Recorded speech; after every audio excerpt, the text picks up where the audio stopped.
প্রায় ৬ যুগ পর আজ থেকে আবারও চালু হচ্ছে ঢাকা কলকাতা সরাসরি যাত্রীবাহী নৌ যোগাযোগ। পর্যায়ক্রমে সার্ভিস ভারতের চেন্নাই পর্যন্ত নেওয়া হবে বলে এটিএন নিউজকে জানিয়েছেন বিআইডব্লিউটিসির চেয়ারম্যান প্রণয় কান্তি বিশ্বাস। তাওহিদ সৌরভ জানাচ্ছেন বিস্তারিত।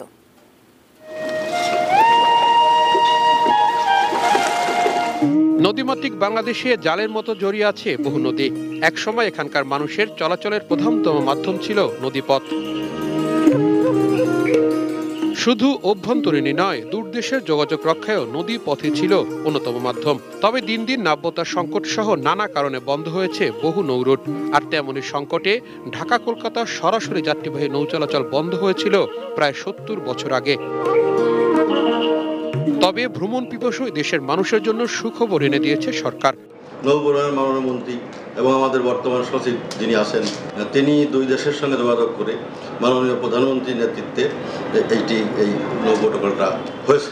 ২৯ মার্চ আনুষ্ঠানিকভাবে শুরু হবে এ সার্ভিস। নারায়ণগঞ্জের পাগলার পর মংলা হয়ে সুন্দরবনের মধ্য দিয়ে সাতক্ষীরার আংটিহারায় ইমিগ্রেশন শেষ করা হবে। এরপরে কলকাতার হেমনগর হলদিয়া হয়ে কলকাতা পোর্টে পৌঁছবে এমভি মধুমতি। আমার ইকোসাউন্ডার আছে, আমার রাডার আছে, আমার জিপিএস আছে, আমার বিএসএফ আছে, আমার এসএসবি আছে, যেটা ইন্টারন্যাশনাল রুটের জন্য দরকার। যেমন আমি এখান থেকে প্রয়োজনে হলদিয়া বা কলকাতা পোর্টের সাথে যোগাযোগ করতে পারি। অত্যাধুনিক যাত্রীবাহী জাহাজ এমভি মধুমতি ইতিমধ্যে সেজেছে নতুন সাজে। লাল সবুজ রঙে নিরাপদে গন্তব্যে পৌঁছতে প্রস্তুত বিআইডব্লিউটিসির এই ক্রুজার শিপ। টিউলিপ, শাপলা, ডালিয়া আর গোলাপ নামে ৪টি নান্দনিক ভিআইপি ফ্যামিলি স্যুট রয়েছে মধুমতিতে। ডিলাক্স শ্রেণীর প্রতি যাত্রী ১০,০০০ টাকা, সেমি ডাবল কেবিন ৭,০০০ টাকা, প্রথম শ্রেণীর যাত্রীর প্রতি ভাড়া ৫,০০০ টাকা, ইকোনমিক চেয়ার ২,০০০ আর ডেক যাত্রীর প্রতি ভাড়া ১৫০০ টাকা। শুধু কলকাতা নয়, ভবিষ্যতে ভারতের অন্য রাজ্যেও সরাসরি যাত্রীবাহী নৌ যোগাযোগ শুরু হবে। ৩টি ক্রুজ শিপ তৈরি করার জন্য একটি প্রকল্প গ্রহণ করেছি।